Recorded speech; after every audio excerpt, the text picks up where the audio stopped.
Hello everyone. Today we have a video from a recent trip to the Australian Armour and Artillery Museum in Cairns, Queensland, Australia. This museum houses the largest collection of armoured vehicles and artillery pieces in the Southern Hemisphere. It is a very impressive museum with some amazing displays in armoured vehicles. However, it also has something quite unique that differs to many other armoured vehicle, artillery, firearms or war museums that may be overlooked by many people. And that is its ammunition displays. Many vehicles and artillery gun displays in the museum are also displayed with the type of ammunition that particular weapon fired, which I think is a really good idea. Many people may know about the vehicles or the guns attached to them, but not many people know or get to actually see a real example of what that weapon actually fired. Not many museums seem to do this. Ammunition is often an overlooked part of gun and firearm history, and because of this I really wanted to show and share appreciation for this because some of the ammunition can be quite rare to see or find, especially here in Australia. Now, something to keep in mind, I am by no means an expert when it comes to large caliber ammunition fired through tank guns and artillery. Most of my knowledge is in small arms ammunition.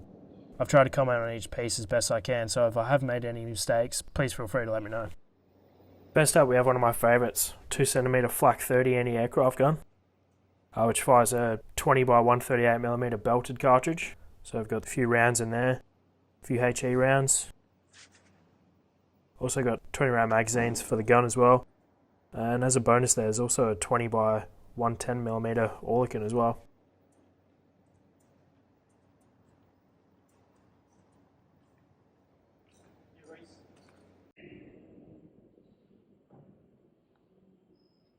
Next up we got a 30mm Riding. Got a British Fox armoured reconnaissance vehicle which has a 30mm Riding cannon on it. These rounds in the display case are not actually Riding rounds. Pretty sure they're actually 30mm Orlican KCB. Dimensionally they're pretty much the same, but Riding rounds are actually pretty hard to find here, so for display purposes that's fine. It's also got a 3-round loading clip there as well. Next we've got a Japanese Type 94 37mm anti-tank gun, which fires 37 by 165mm rimmed ammunition. And here we've got a USA Staghound armoured car which fires 37 by 223mm rimmed ammunition.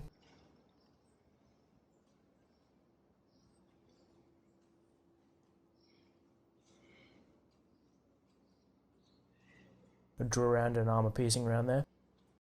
Got an M3 Stuart light tank Mark III and some more of the same 37 by 223 rimmed ammunition. Some armour piercing and a heat round, high explosive anti-tank. Here we've got a 37mm M3 anti-tank gun, firing the same 37 ammunition as before. Got a cool canister anti-personnel round there, more armour piercing, and armour piercing ballistic capped. And here's an M3 Grant medium tank, which has a 37mm gun on the top with a 75mm main gun. So we've got 75mm rounds in there with the 37mm.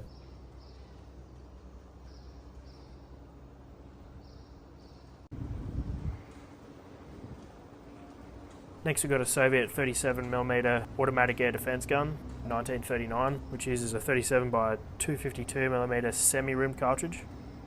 I've got a nice section around there, some HE rounds.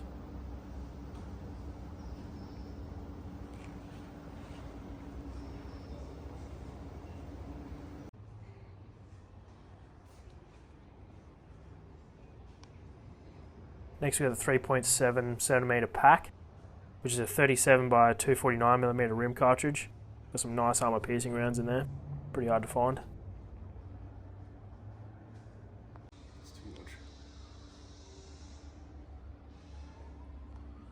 Next we got 3.7cm flak 36 anti-aircraft gun, which is a different 37 by 265mm belted round.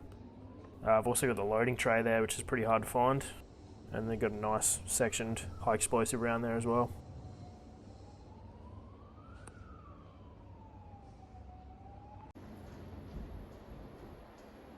Next we got a Panzer 38T, which uses a strange cartridge, it's a Czech 37 by 268mm rim cartridge.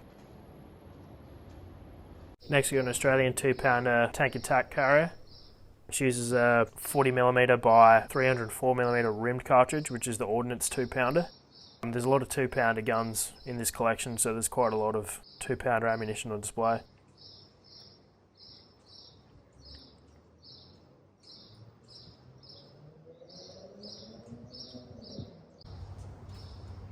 Got some more 2-pounder in here. Practice round.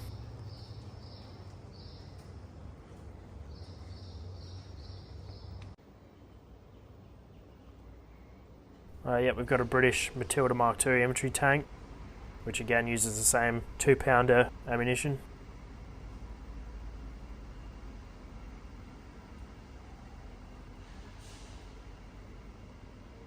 And I've been told that projectile there is a standard British or Commonwealth World War II era naval 2-pounder HE shell with the correct number 243 fuse.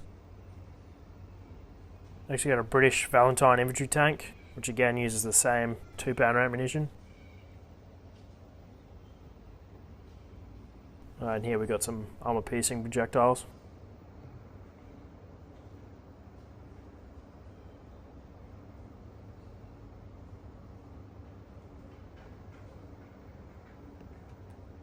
Next we've got the 40mm Bofors L60 anti-aircraft gun. Those rounds there are fake wooden projectiles, but for display they look pretty good. In the case here we've got a few different rounds. That one with the green fuse apparently is wrong. Apparently they never had a green fuse, but we've got a few different types in there.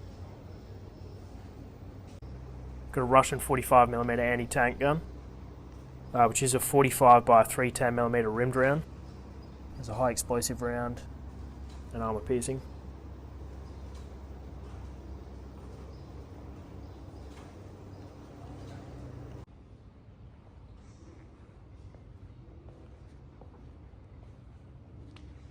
Next we've got the German Pak 38, which is a 5cm gun. Fires a 50 by 420mm rimmed cartridge.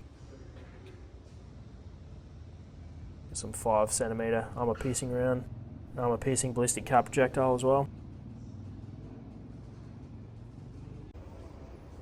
Next we've got a Soviet 57mm anti-aircraft gun, which is the 57 by 347mm semi-rimmed. Got a really nice section round in there.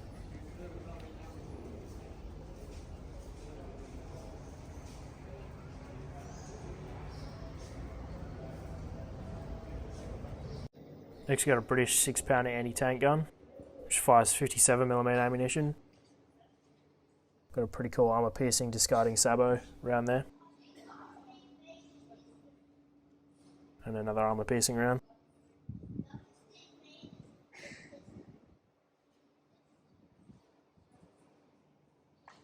Next we've got a British Churchill infantry tank, Mark 7.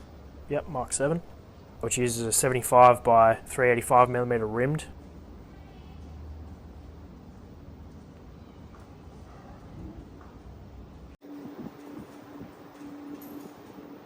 Now we've got a German Pak 40 anti-tank gun, which is a 75 by 714mm rimmed cartridge. Also got its transit case there as well for the ammunition, which is pretty cool to see.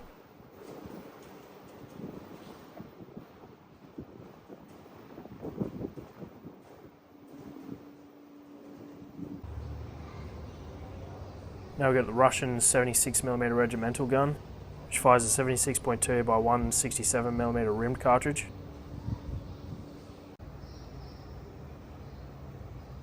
Now we've got a Russian T-34-85, which fires a 76.2 by 385mm rimmed cartridge. Got a nice HE round in there.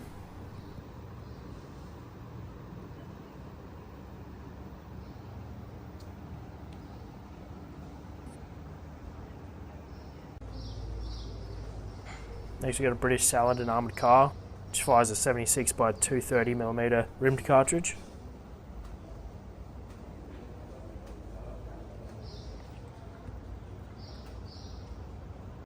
Next we've got a 17-pounder anti-tank gun, which is a 76.2 by 583mm rimmed cartridge.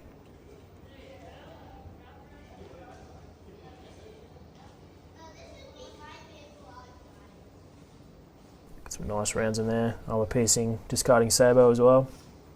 Armour piercing ballistic cap. and an armor piercing projectile without its drive bands.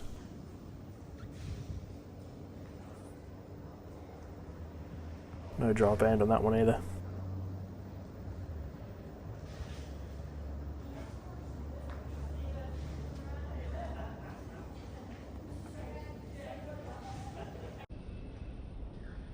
Now we've got some Japanese World War II artifacts.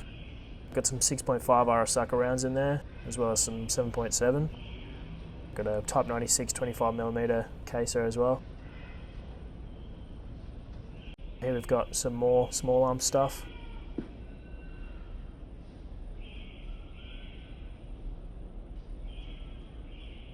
We've got a mortar, grenade. We've got some Japanese 12.7 HE rounds there in the corner.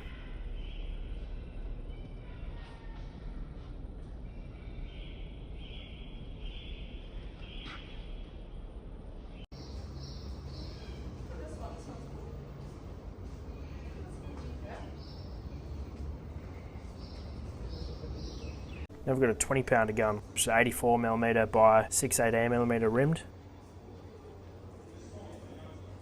A nice HE round in there.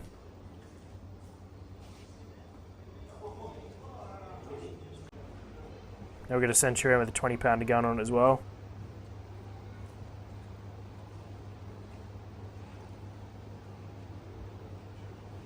Got a 20-pounder smoke round in there.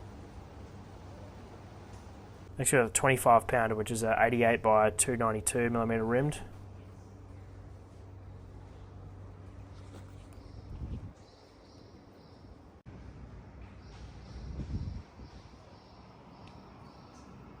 Oh, yep, some more 25-pounder projectiles there. Case. This is 2-part ammunition, so the projectile is loaded before the actual charges.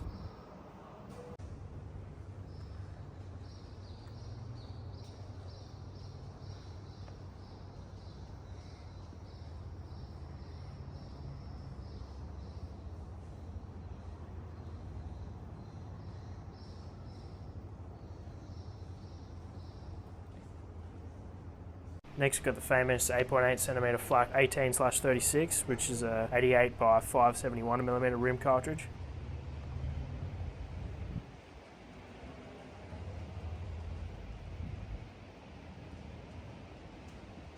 We've got a few nice rounds in there.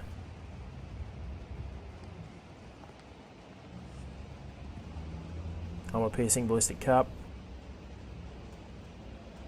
Fragmentation projectile.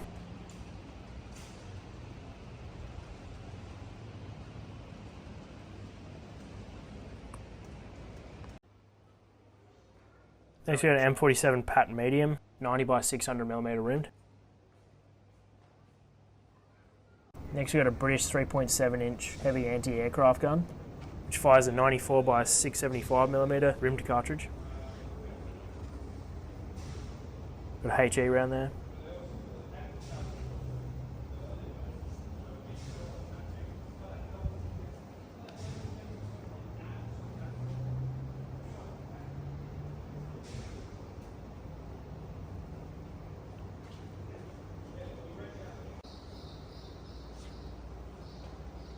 Next we got a Russian Su-100 tank destroyer, which fires a 100mm by 695mm rim cartridge.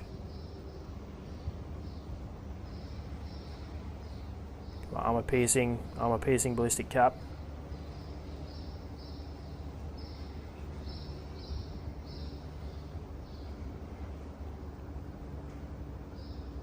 Next we got a Russian T-54/55, which again shoots a 100mm by 695mm rim cartridge.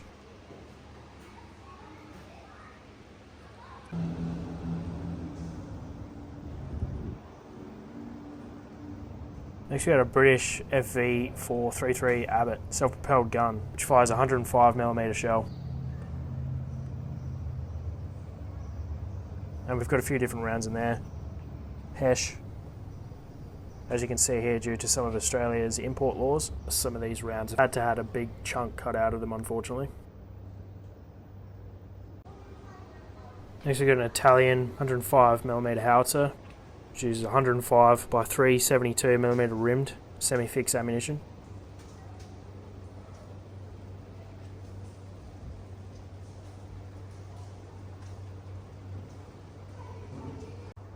We've got a US M52 105mm self-propelled gun, which uses the same type of ammunition. Next we've got a British Chieftain tank, which uses 120mm two-part ammunition, so we've got some projectiles there. We've got a training practice discarding sabre round. There's also a 125mm aft cap there. I don't think that's related to this tank, but I could be wrong. I've got a Russian T-72, which uses 125mm two-part ammunition, and it's a smoothbore gun.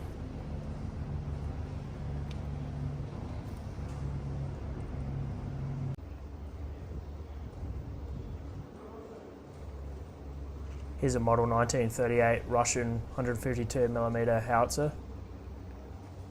and a section high explosive shell.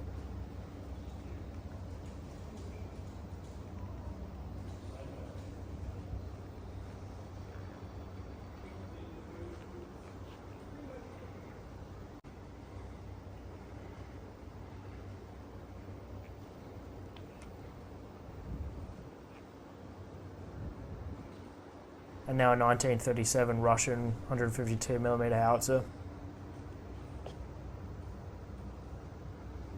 with a projectile encasing.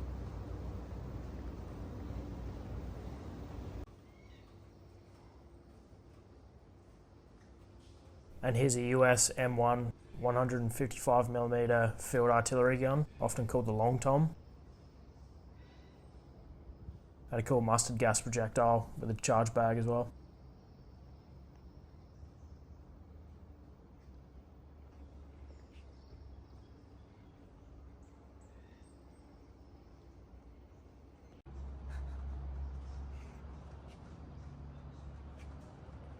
Here's a massive shell casing for a German Speergustav 80cm railway gun.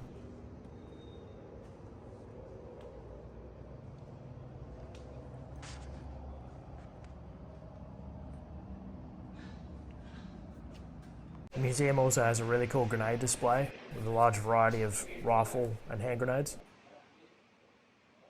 I'm sure Star Wars fans can recognise that British World War I No. 3.